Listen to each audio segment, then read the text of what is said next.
could be better. Yeah, I think we can all say that. I think we're dealing with a lot of extenuating circumstances, and maybe it's a good time to talk about a coach of ours in the summer, OPFL, Loic, who tragically passed away this week. We just want to talk a little bit about, our experiences with Loic. Yeah, I think, was it you that, I don't know if it was you that asked me the other night at our meeting about, to talk about how Loic came into our group, So, it's a good time to talk about it because it's such a tragic thing that happened. He essentially played Saturday, went to work Saturday night, and went to bed and just didn't wake up. Died in his sleep.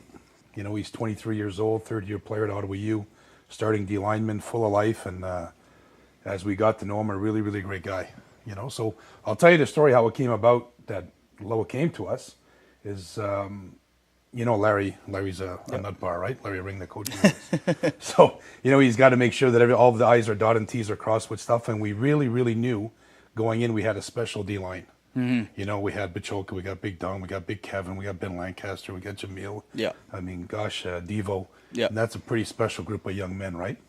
That were very good, and we wanted them to be great. So we needed a good D-line guy, and we know that in football, this is a football show, right? I mean, you win in the trenches, you win. O-line and D-line is what gets you there. Protecting the quarterback and getting after him. Toughness. That's what it's all about. So I reached out to Carl Tomey at Ottawa U, who is the O-line guru, nutty guy in this city, right? Well, and Carl is awesome because Carl, I remember meeting him. Tyler McLaren played with him at Myers, I guess, back in the day. And Carl went to Bishops and coached for a while, right? Mm-hmm. If I'm not mistaken. And just this guy loves football, man. He posts stuff about the O-line, D-line. He's a guy that, typically the O-line, D-line at younger ages don't get the attention that the quarterbacks and the receivers do. And this is a guy, we need more guys like Carl in the city that are just passionate about the O-line and D-line. And Carl's maintained a relationship with all the guys in the CAFA. He's really good for football in the city. Yeah, I have a lot of time for Carl, and I know him back from the midget days. I mean, holy cow, for a long time. So I reached out to him, and Danny Massey is another one. He's the lead D-line coach at Ottawa U. He was Loic's coach. He was head coach for the Eagles midget for a long time. Midget for a long time. Another great guy that's doing well at Ottawa U. And just funny, like the more we talk about football, we talk about great guys. Yeah. The guys that put their time in, and then, there's a lot of guys that put time in that don't get paid and all that sort of good stuff. So I reached out to Carl, and I said, listen, like I'm really struggling finding a really good D-line coach. And I know he does that building blocks in the off season, and he knows all the O-line, D-line, right, guys, right? So he sends me Loic's info, text him back and forth, and say, hey, listen, we have our first coaches meeting at the field. So where they're sitting there, were you there the very first meeting that we had when he came in? I'm not sure. Okay, so it was amazing because, I'm getting lots of heat from Larry about making sure we got a good D-line. I guess I think we got a good one. I mean, Carl says he's good. He's got to be good. Yep. He's an Ottawa U guy. He's got to be good. Right. Current player that wants to get into coaching when he's done. Perfect. That's what we want. Yep. We want guys that are just finishing up and maybe aren't going to get an opportunity to play at the next level that want to coach and give back. And we need good guys, and they're hard to find. O-line, D-line guys are hard to find. Well, and I'll also add, Jeff, that how as a father who has a player that's 16 years old, 15 years old, yeah. How important is it to have these young coaches interject into the teams? And what kind of a difference does it make having a young, cool coach like Loic being on the team? Well, that's the whole thing, right? Because they can relate to the kids in today's day and age of social media. You look at Loic's Facebook page and stuff, and I remember looking at it before I met him, got a hat on backwards, and he's just that guy. Mm-hmm. You can tell he's a fun dude, right? So we're sitting at the table, and in walks Loic, and, we got some big guys on our staff. With Mike Hendricks is a big guy. I'm not the smallest guy in the world. And, and Taylor Service, who's our O-line guru, who's as technical as they come. Also right? a GG, yeah. Also a GG, great guy, fantastic guy. And in comes Loic, and he sits down right in front of me. And I said, wow, this guy's going to be good. I just know that big smile of his. He sat down and introduced himself to everybody. And I said, listen, man, you got some good players. Yeah. And the good thing is, a lot of them are bigger than he is. And Loic's not a small guy. No. 6'1", 250, right? And you got Devo, who's like 250. You got Dom, who's 250. Pachoka, like 250. And Kevin, who's 285. And Ben, who's probably 275, right? So we're telling them that, you know, you got all these guys. We really need to keep them in line. You got to do this. He's like, I got you. Cool as a cucumber, eh? Just really, really good, man. And then when you watch him, how technical, because we had Taylor Service as technical gets for O-line for kids. I mean, he takes it to the next level, right? And then to see Loic get after it at practice, my God. Yeah. The kids loved him. Oh, yeah. Absolutely gravitated towards him. They loved him. He was technical. He was one of them. You know what I mean? Yeah, yeah. And the most amazing thing about this guy, he took the bus from Ottawa U to a practice field, which is as east gets because we practice at Millennium. Yeah. Yep. Right? And then after the practice, and I live 90 seconds from the field, right? I got it made. So I'd say, hey, look, I'll give you a ride. He goes, no, I'm good, man. I'm good. He'd hop on the bus and go all the way to Gatineau. Yeah. You know, so there's a guy, you talk about a role model. Yeah. Student, full-time student at Ottawa U. Very good football player at Ottawa U. Yeah. Great teammate. Just look at all the stuff online, and, you know, the GoFundMe has raised almost $15,000 in 2 days. Fantastic. Yep. Unbelievable, Yeah. you know. Takes care of his mom. He works. Takes the bus. He's a good student. Hell of a coach. Yeah. At 23 years old, 24 And years old. that just kind of brings it home. Listening to you talk and you know, let us know more about him.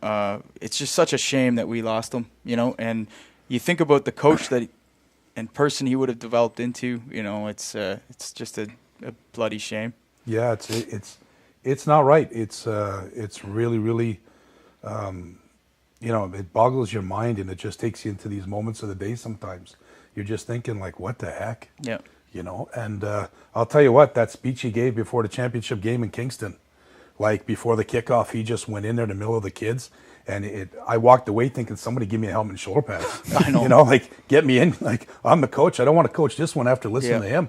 Like, I was fired up. Well, and there's a guy that just tells about the passion that he had. And this is his first time coaching football. Yeah, exactly. How about that? I know. Well, You know? I got the sense, you know, Hendricks ran the show on our defense, and he put in so much time. He watched the film. He would print our the game scripts and the plays of the opposite team. It was really easy going to practice with Hendricks there, but a few times Hendricks, he's a firefighter and he had to work, and I'd come in, I'd do my best to fill his shoes, and then Loic was a backup right away. I didn't have to ask him to do anything. He would be right there running the scout team.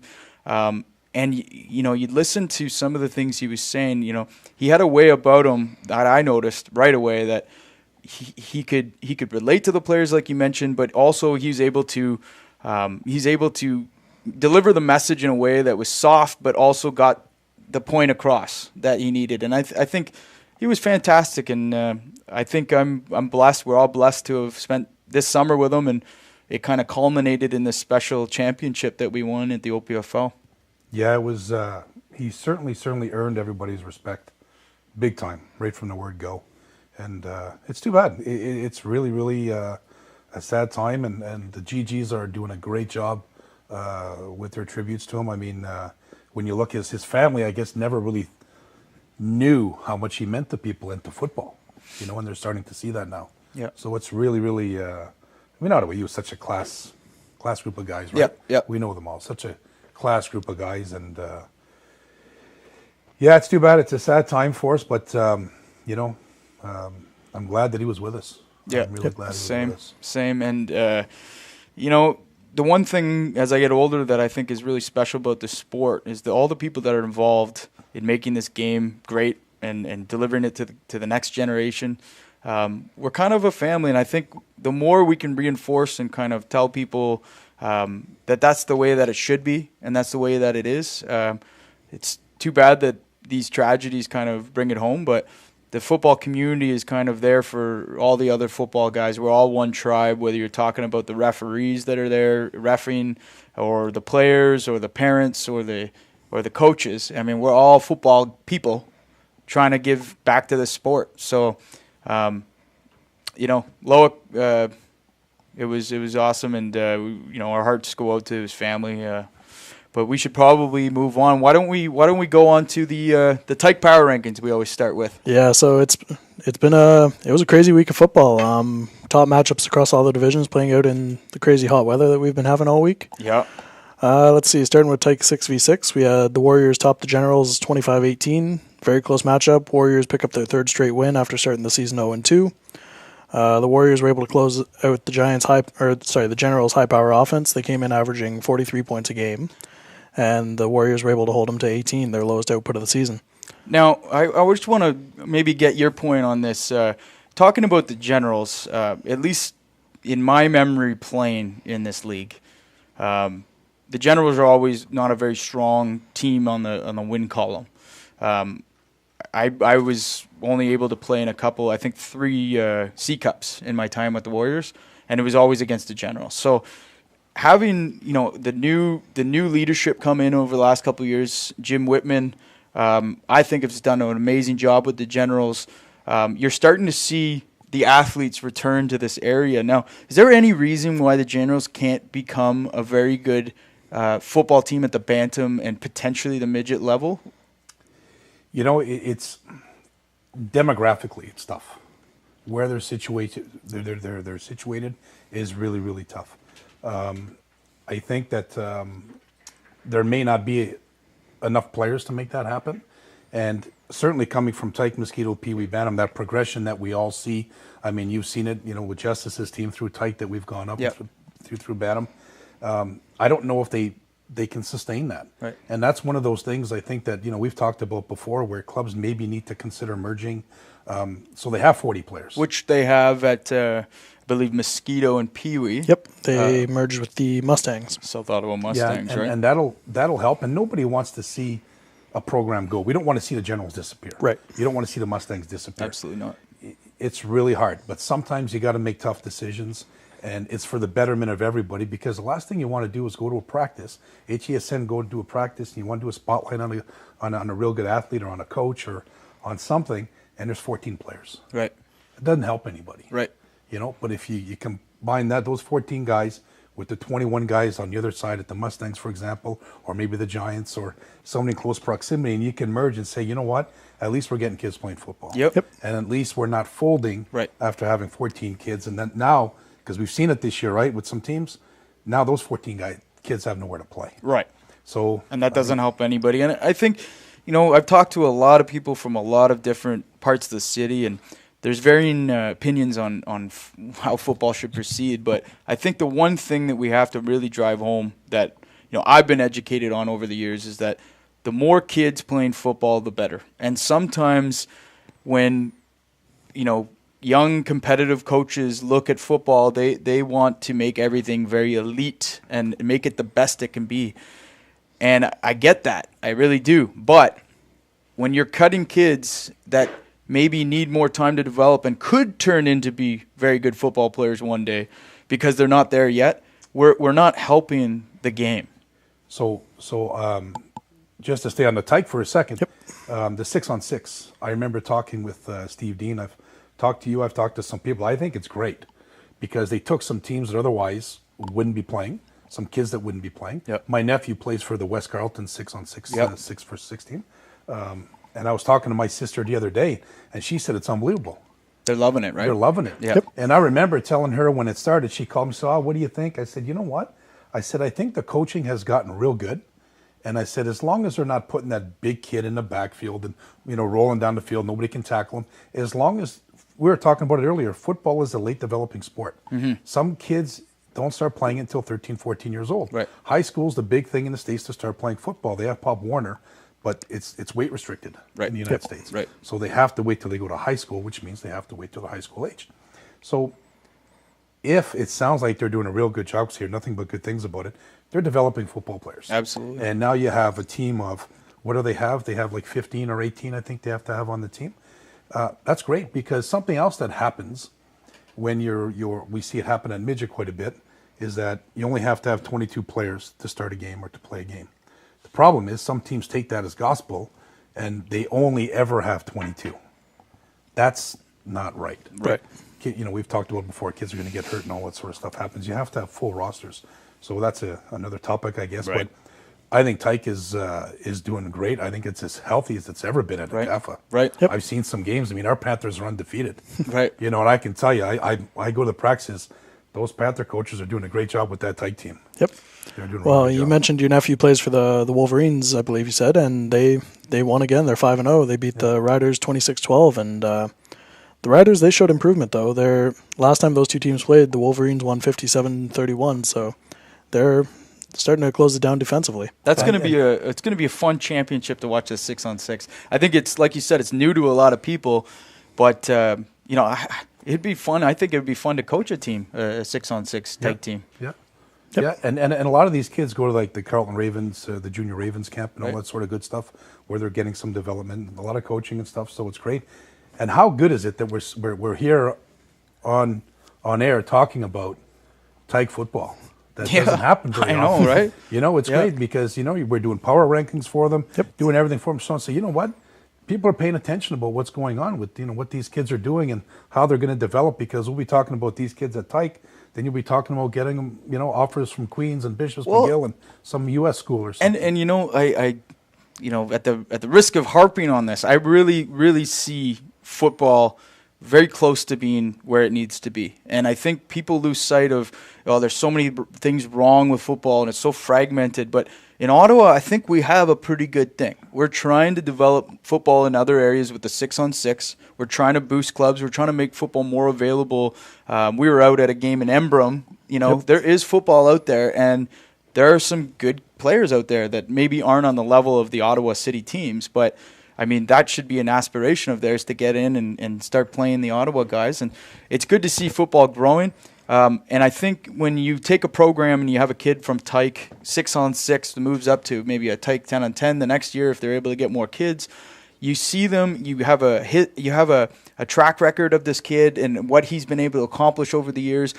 By the time he spits up into bantam and midget, you know, the goal should be that's basically the program's hard work of retaining players and developing players, and that's kind of the showcase age. Now, that hasn't really panned out over the last 10 years, but I believe that is still possible to do that. Well, I can tell you for free that I've seen it. I mean, I've got kids that I've coached since mites. They're now playing bantam football and playing JV with us. Right. And, you know, you're talking, you know, Justice, my son, is one of them, right? Since he was 7 years old, and here he is. They've continued. Like a bunch of those guys, I bet you if I did the math, there's double digits. There's got to be 10 or 12 of them that are doing it. So it does work. It does happen. And to develop them. And when the 6-on-6 came out, I wasn't sure, but the one thing I appreciated about Steve Dean and Nakafa, they were proactive in finding a solution to kids playing football. Yep. They didn't just say, well, you know what, you guys can't field teams. Right. As soon as the registration numbers were low, they extended the registration. They they put the schedule back a week to find a way. Yep. And they did. So hats off to those guys. You know what? And the committee that really worked diligently on that solution back in May when they started to maybe see the writing on the wall in some of those areas was Andy McCardle of the West Carleton Wolverines, Paul Stewart of the Bell Warriors. They really worked hard. I think Jim Wagden, the old president at I don't call you old, sorry, Jim. I meant you used to be the president at Bell. He was my coach growing up. I call him the Godfather, Jim Wagden. Shout out to the Godfather there. But they went to work. They contacted Saskatchewan Minor Football, who have the 6-on-6 program over there. They talked to them about the benefits, some of the challenges that they have, and they said, you know what, it's flourishing out there. They don't really have teams. They just bring any kid that wants to play football, and then they divide them up, and then they go to work. And they say that there's really no disadvantage to playing football that way at that age. And eventually they all funnel up into full roster teams, and away you go. Yeah, they did a great job. And you're not want to call anybody old, but I mean, the point I think to that is that you've just mentioned some guys that have been around a long time. Yeah. You know what I mean? And they get it. Right. And that's important. They get it. Those aren't the type of guys that just throw the towel and say, okay, well, kids can't play. What the heck? Let's go for lunch. So on that point, do you think that there's what's your opinion on guys coming into the city maybe that are new to football in the city, coming in and maybe just trying to do their own thing, operating in a vacuum? Do you think that it's kind of an immature way to go about it, seeing as how there is a 64-year-old football league in the city, that it's the biggest in Canada?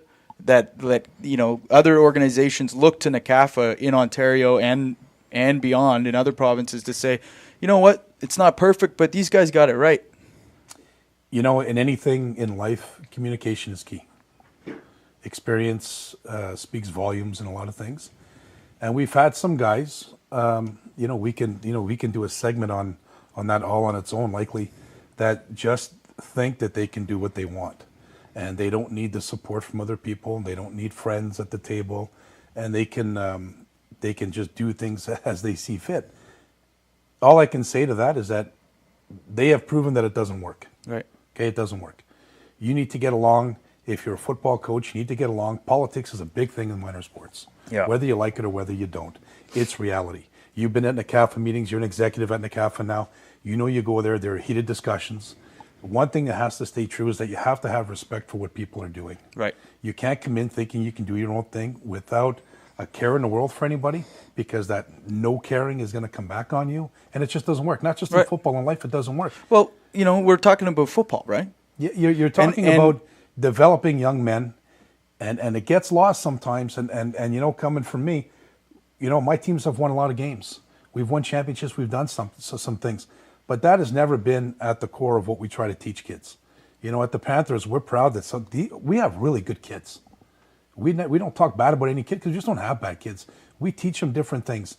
And I think the Cowboys that are coming into football, not just in Ottawa, let's face it happens everywhere. Mm-hmm. The Cowboys that come into town thinking they can do what they want are very short-lived. Yeah. They get zero respect from people, and things come back to bite them eventually. It might not happen right away. They might get away with thinking they can do what they're going to do right away. We've seen it. Yeah. We've seen it this summer. And eventually things come back on you. And when you don't have friends at the table, it can be really, really, really tough. It can get lonely, and I think that like a football team, if you have a player that thinks he can do it all on his own and he's not a very good teammate, it's really the same thing, the same principles at work there with guys coming in that way. So, we won't harp on it anymore, but I think it's a real good segment to put forward, though. Yeah. Talking about football in Ottawa, because we certainly do have some opinions and some things happening. And you know what? Just to finish that, you know what, Jesse, to tell you the truth, I don't think that anybody comes into the football scene with ill intentions. I agree. I don't think that anybody that we're talking about, or any club or any team that we're talking about, comes into football saying, hey, I want to be disruptive, I want to do this, and I want to screw this kid, or I want to screw this coach, or I want to make sure that. I don't think anybody comes into it like that. No. I think that just sometimes they're misguided and maybe delusional in their thoughts. And but I don't think it's beyond repair. Right. And I think it's okay. And I think that they need to be reminded of what we're doing. Winning games is fun. We all know that. Right. Yep. But there's a bigger mission. Losing reveals character. Winning reveals your character. It doesn't create it so much. I believe that it reveals it. It shows who you are. Right. And as coaches and as presidents and vice presidents and executives in leagues, you got to remember that. But you know what? Football's an emotional game. Yeah, exactly. We're all type A personalities. We all want to win. Right. Yep, exactly. So that's all great. But at the end of the day, you got to be able to have a beer and say, guys, what a great game. I know. Your friends at Bell. How many times have the Panthers played Bell and had great games? Well, we got one coming up this weekend. We'll talk about later. Yeah. Anyways, sorry to go on about that. Yeah. No, I think it's an interesting topic. I mean, it's fun to talk about because I believe part of the problem with growing the sport with football is it's such a tribe-like sport. Maybe more so than any other sport where you have a bunch of guys, it's us against the world. We've been developed, our coaches have developed in us that tribe mentality where it's us against the world. And, as coaches being having that kind of bred into us, we have no choice but to then give that back to the players that we coach. But if you stop and you think for a minute that that's what's happening, it's actually counterintuitive to growing the sport and building alliances with other teams and other areas of football. And like you said, the communication, I think, like you said, it's not beyond repair. I think the natural thing when you run into an obstacle or you're thwarted on the kind of players that you want to bring into your program is to either do the hard work, build the relationships over years and correct it that way, the proper way, or you just go on your own. And that's kind of a knee-jerk reaction, I think, that some coaches take, where, you know what, I'm not getting as far where I'm not doing what I want to do. There's too many red tape. There's too much of this.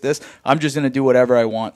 And unfortunately, it's not a long-term way to do everybody. So I mean, good point. I mean, let's look at what's happening today. You know, you have NCAFA, obviously, it's been around forever. You got the new OPFL, which is, in my mind, I think, at JV, I can tell you that that's the best league on the planet. I think they've done a tremendous job in achieving what they wanted to achieve and in creating all the competitive powerhouse teams in the province playing against each other. Mission accomplished. I think they did that. You got, you know, what's happening at St. Joe's. You got now the new rule at NCAFA that you can't play high school and you can't play NCAFA at the same time. I mean, there's lots going on. Right. Not everybody's going to be happy about it. No. That's just the reality. Right. People aren't going to be happy about it, and everybody's out to protect themselves. You got the high school guys wanting to protect themselves. At NCAFA, we want to protect. Good point. We're going to have him on the show. He showed interest in coming on the podcast. He says there's a lot of misinformation. If a high school can field a team come May or June, they should. You know, because NCAFA has the ability, the elasticity to kind of say, if there's high school over here, then we don't need a bantam team. Let's maybe dismantle this year and support the high schools.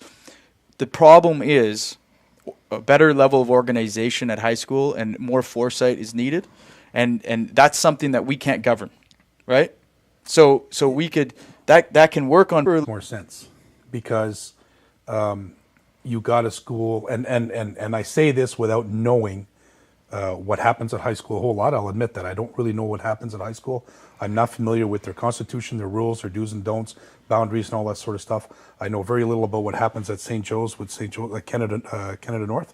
I do know that it's really, really tough when you're like at Canada North. They're going down and playing schools in the States, and they're not faring very well because they don't have the best of the best. That's a problem. Because you're going down to play like they played Petty this past weekend, and Petty had they have 11 kids with Div 1 offers. That's going to be really, really tough to do. Some of these kids can't showcase their abilities because they're going against really good competition. So is it counterproductive, or are they biding their time before, like a school like IMG did in Florida, where they had to get going, and all of a sudden they get a great reputation, get all the best kids, and now look at IMG as IMG, right? They're ranked number 1 everywhere. So well, I mean, I think there's a lot of misinformation with the parents. I think parents that maybe didn't come through the sport and aren't too aware of how things really pan out and work. They believe, we're going to go down there, we're going to get a shot at the NCAA Div 1 offer. Well, yeah, I said it. You know, I'm a big believer in communicating, right? And I'm not a big fan of miscommunicating or getting away from the reality and the truth sometimes. Yep.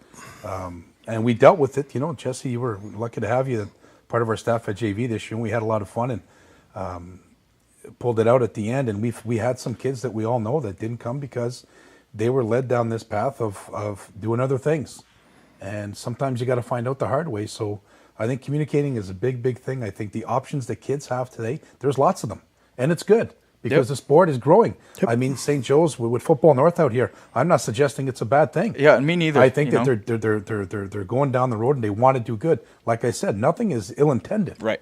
It's just that NCAFA doesn't communicate real well with high school from what I see. High school doesn't communicate very well with NCAFA, and everybody's fighting over the same players. Right. And, you know, what would be so hard with NCAFA and high school sitting in a room, and you put the map up on the wall just off the top of my head, and you start putting dots and saying, okay, well, this high school can sustain a high school team and does. Mm-hmm.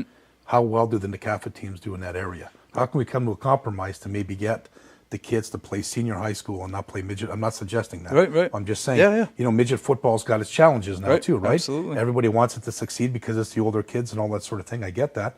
But then again, you know, the flip side, we need high school football to step up. Mm-hmm. You know, high school football needs to step up and get better. Right. Flat out. Right. They need to start doing things right and getting to kids maybe in August with an email. And maybe by that, you start charging kids more and you start paying community guys and you start giving an incentive to the coach who's at the cottage because he teaches all year and that's his summer vacation. I don't know what the answer Yeah, is, but I I know know that everybody's got to start communicating. And once we start doing that, I think things are going to be a lot better. And don't be so self-absorbed, guys. Everybody wants to win. Right. There's plenty of kids that want to play football, man. Yep, Plenty for of sure. kids that Yeah, want to play yeah. football. And you know what? It's an awesome sport. We all want to make it succeed. Maybe we'll get off that topic for a little bit. I think that's some great wisdom there from Coach Karate on that, and it's not beyond repair. Let's get the high school and the cafe in a room. Why can't we? Let's do it. We did it last spring, and there was a couple of clubs, a couple of high schools that were there, a couple that weren't. But hey, this stuff, we can make this better, and I think a platform like this is a good start. So. Kyle, we completely derailed your podcast Sorry, Kyle. there. Sorry, man. No worries, guys. Always glad to have some detailed football talk. Now let's get back to Tyke 10v10s. So, Who's ranked number 1 there? oh, it's your Cumberland You Panthers. got that right. You got that right. They beat the number 2 Canada Knights Yeah. 39-13, and up next for Canada is the Vikings on Sunday afternoon at Millennium Field. That should be a pretty good game, but Yeah, I'll be there. yep. Wildcats, they keep coming together, and they beat the Vikings 41-0. For the Wildcats, their defense is the strongest weapon. They've only allowed 66 points so far this season, and they're the only Tyke team to have not allowed 100 yet. So I don't know if you guys play the Panthers or play the Wildcats later in the season, but that'll be a good matchup if it does. And finally, the Giants beat the Raiders 46-32. Giants won a shootout, and the Giants' offense exploded. They had 36 points scored all season coming into this one, but scored 46 points in this game to surprise the Raiders. Mm-hmm. And the Giants face a short week, and they play the Eagles, who didn't play this past weekend, on Wednesday night at Bob Stevens Field. Should be a good one. Should be a good one there too. Hopefully, the Giants can maintain that momentum. There you go. Yep. And now, quickly jumping over to Mosquito. The Wildcats took over the number 1 spot over the Wolverines. They edged out a win over the Vikings 18-14 to remain undefeated. The previous number 1, the Wolverines, they got upset by the Eagles 27-16 and dropped to number 5. The Eagles rose up to number 2. The Bell Warriors picked up their first win of the season, 25-18 over the Generals to climb to number 12. And Cumberland surprised Canada 34-16. So some good matchups all across the board there. Yep. And this weekend we got the Bengals and Vikings and Eagles and Panthers highlighting the matchups. And that's a good 3-6 matchup there between the Vikings and the Bengals. Yep, and a 2-7 matchup, Eagles and Panthers. Right. All right. And jumping up over to Pee Wee, I was at the Warriors and East Ottawa Generals game, and Generals won 42-18, beat the Warriors for the first time this season. Wow. That's a big win. Let's maybe just talk about that for a second. That's a huge win. My point on the Generals before, like, can they become a really legitimate, football program at the older ages? I've seen the improvement.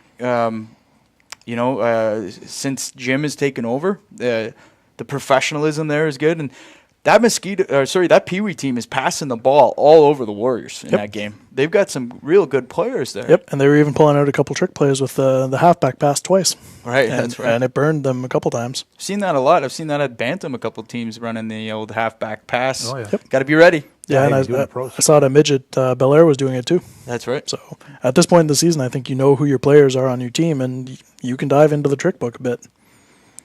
So now, not too many people happy with this Pee Wee power rankings here. I've seen a lot of comments. Myers jumping up to number 1, and the Bengals dropping to 3. Yep. Right. So now you've got to defend, because one thing, Cornwall being number 2, I saw a note that Cornwall actually, the Bengals beat Cornwall.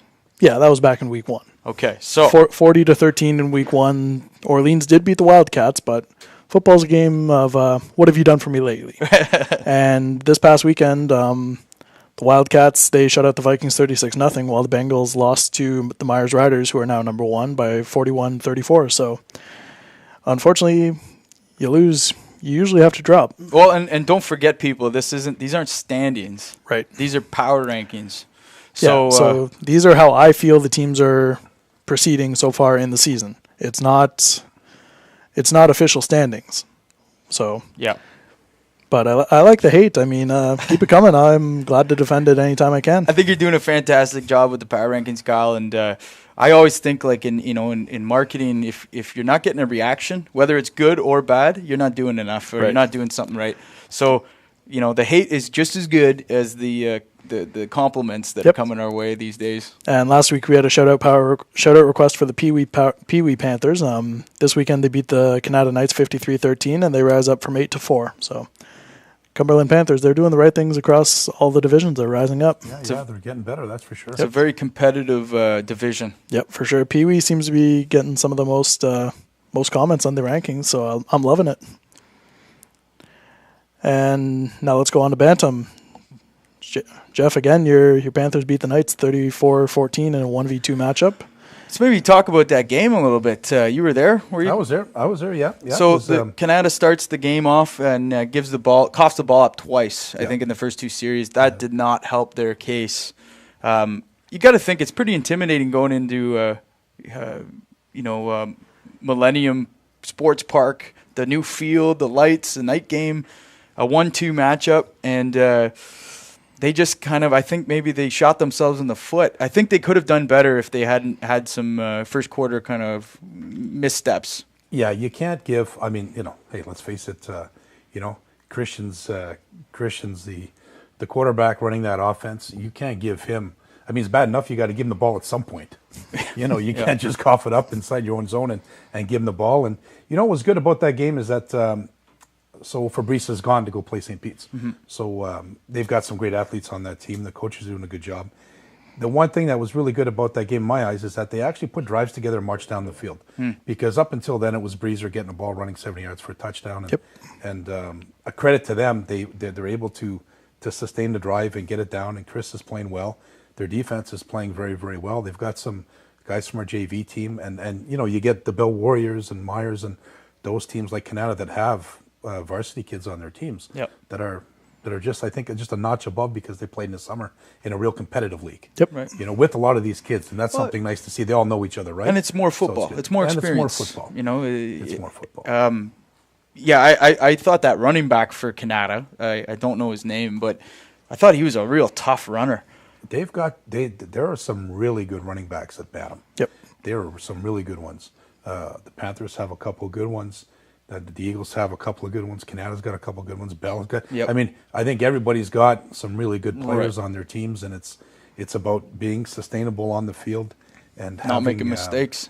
And not making mistakes, but you got to play defense. It's only 3 downs, right? Yep. You got to be able to throw the football. Yep. And if you can't throw the football, and I think you nailed it there. It looked like the Canada offense just was a little bit one-dimensional there. I think they were accustomed to giving the ball to that running back and maybe just having things happen. And the Panthers defense was able to control that, bring that under control. And other than the jet sweep, they didn't really have a whole lot other going. No. They had some success with some things. They did score, right? So, but I can tell you with that Panther defense, you're not going to hit them for long. Right. You might get the jet sweep, you might get the play action pass, you might get that, but they see things coming more than once, and I said they're a really, really good fundamental discipline team.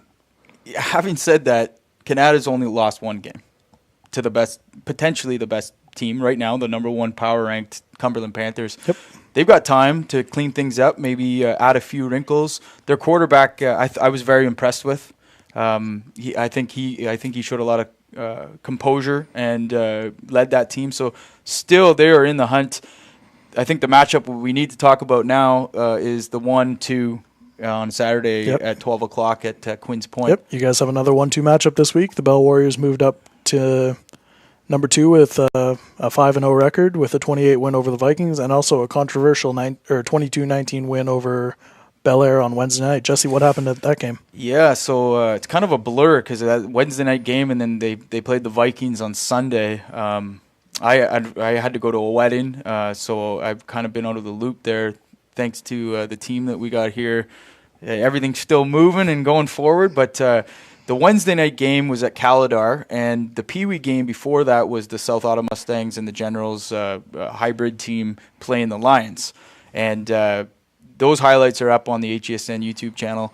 But it went long, so the Bantam game started a little late, and I believe the city turns the lights off at 11. We had a fantastic Bantam game between the Lions and the Warriors. Just a ground and pound Warriors offense that I think could pose some issues for the Cumberland team this weekend if they come and play the way that they can. So now you had Bell up 22-19 at the end of the third quarter. Yeah, so basically the Lions started to get their mojo in the second half. They completed a long touchdown. They had some luck where there was a tip and the receiver caught the tip, kind of like the Edelman catch in the Super Bowl from a year ago. And they're basically mounting a comeback and a win. And the lights go off. With about 5 minutes left. 5 minutes left in the fourth. So the outcome of that is it's been decided the Warriors will take the win based on the Constitution. Anything in the third quarter, the score remains, and unless there's some reason why they should finish that 4 minutes, but scheduling's just tough as it is. So the Warriors take the win. I know Bel-Air's not going to be happy about that, but I think maybe it's just mounting some more hype for the playoffs here. Yep. Well, I think that gives Bel-Air some confidence. I mean, they were, like you said, they were driving and had a chance to close out the Bell Warriors, but unfortunately the city shut the lights off. So one thing I will say is the Lions, I think, are a very talented team. They've got a great coaching staff there. There's still a lot of young youth in that coaching staff. They relate to the players, and Bel-Air is always tough. They've got tough kids in that neighborhood. Mm-hmm. They're going to pose some issues, but right now we're talking about the Bell Warriors and the Cumberland Panthers in this game. This is critical. This is at 12 o'clock. It's an early start for Bantam. It might be very hot. I haven't looked at the forecast. And the Panthers are traveling across town to come play at Queen's Point. Now, it's turf field, which they're accustomed to. Yep. But I also say that the Warriors, I saw this team with Trey O'Brien in the backfield. They've just gotten their running back that was so paramount a couple years ago in a semifinal against the Panthers in the OVFL. Daniel Briere is back. Yeah, he's a good running back. So they've got him back now. They've also converted an O-lineman, Kai, to running the ball on that Wednesday night game. It was the first time he's ever carried the football, and this guy was a load, and he was running north-south hard. Mm-hmm. So I look at this offense with the ability of keeping the Panthers' offense off the field. If they can keep the time of possession up, I think they've got a good chance. They've also got a couple receivers that can catch the ball. So, and a quarterback who's looks like a little undersized guy, maybe a young quarterback, but he's delivering the ball. He's running the offense, and I think they're the reason they're number 2. This is not a game that the Panthers should take lightly. Well, I don't think they are. I mean, they'd be crazy too because they know, like I said, there's a core group of kids there that have played Bell. Every year it seems that it's undefeated going against undefeated at some point, and then in the playoffs or in the A-Cup, it's Panthers Bell. It has been for a long time. Yep. So they're very familiar with Daniel Briere. They're very familiar with Trey. They play against him in the summertime, obviously too. Really good football players. I think it's going to be a really good football game. But you got these guys that can ground and pound the ball, but you got to stop the Panther offense, which isn't easy to do at times. Christian is. He's doing a lot of good things with the football, and even though they lost Breezer, and their defense is playing well, so I think they match up real well. I think it's a good matchup. I haven't seen Bell play. This is a great Bantam football game that's coming up on Saturday. Panda games that weekend too. Are you going to the Panda game, Coach? Well, no, he's going to be going to that game. Okay. So what time does the Panda start? 1 o'clock, and our game starts at noon. So there's a conflict there. Maybe watch it. Somebody's got to talk to these NCAFA guys and not do that. Jeez.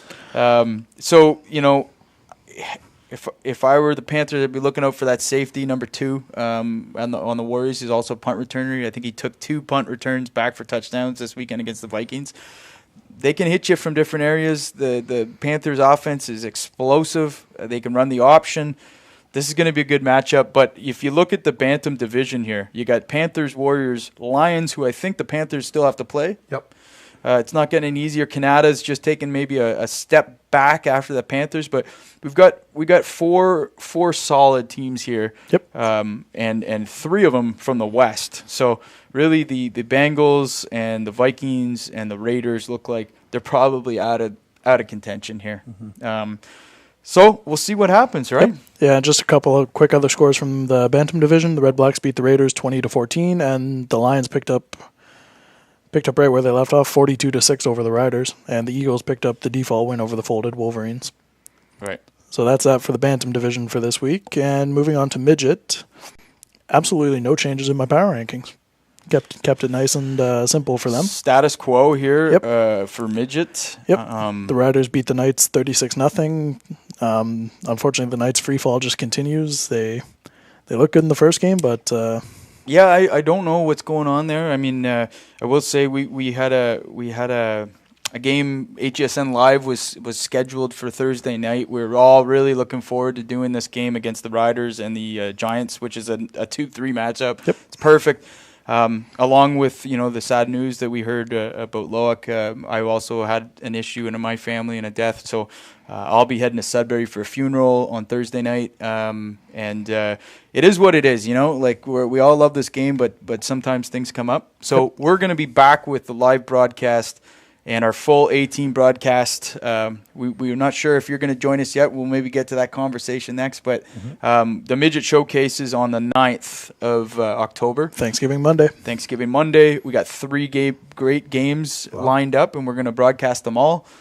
Dan Mooney will be there, and we're going to get the graphics and everything ready to go to have a really good showing there on that, and try to get the stream out to the RSAQ coaches and the OUA coaches to see what kind of talent is in that midget league. Yep. Be able to kind of color some of the information about the kids in our broadcast to let them know where they're at, and make sure that Queens knows they got the marks that they can go there.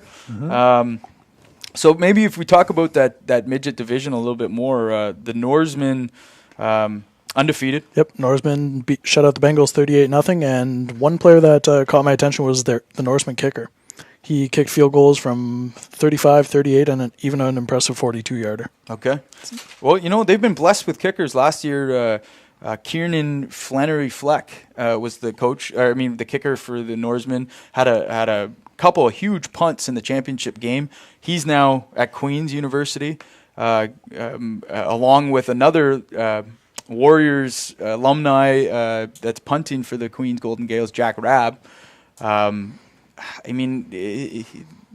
a good kicking game at that level is important. Oh, at any level. Yep. And we're seeing this Giants Norseman matchup coming, and the Riders are right in there as well. Yep. Canada seems to be dropping back. The Eagles still have the capabilities of putting it together. We'll see what happens. Generally, if you look at the trend of the last 5 years, we always get a really good midget championship game. Yep. Well, one game I'm looking forward to is October 14th, I believe it is, the last game of the regular season. The Riders are playing the Norsemen, so that could be a potential preview. Yeah, that's right. That's right. But still a long way to go before then. And final score of the week for the midget division, the Giants beat the Eagles 17-12, so they sweep the back-to-back series after beating them 19-7 last week. Yeah. They get 2 W's on the Eagles, and like I said in the podcast last week, I think a lot had to do with the coaching, the adjustments they made. Oliver is the quarterback there at the Giants. Yep, the Giants, yeah, Ollie. What an intelligent football player he is. They're putting it together, and we're going to see that matchup, Norseman Giants, coming down the way, and maybe the other teams can kind of get it together and kickstart their season and go for a contention there. So it's been some great football so far. We're heading into week 7 already. Yep. Playoffs are coming up. Wow. And we got high school's just started. Yep, we got all 6 midget teams in action Thursday night. Riders playing the Giants, as Jesse mentioned. The Norsemen are playing the Knights, and the Bengals are playing the Eagles. And then they all have an extended week before the midget showcase. So now let's talk about the Bengals there for a minute. They've really struggled. Yep. So, I mean, what do you think? what needs to be done this year to kind of end the season on a positive note? I know that they struggle in that area with football, but with the high schools that are out there. But, I mean, to not be able to put any points on the board in the season, what are the players thinking over there? It's we did the first game, right? Yeah. Over at Millennium there. And it's really, really tough to have a midget team in Orleans. You got St. Matt's and you got St. Pete's. That's really, really tough because a lot of those kids are high school kids, right? So it's gonna be really, really tough. I don't know what the answer is. I knew Andrew's a really good guy over there and a smart guy, been around football a long time.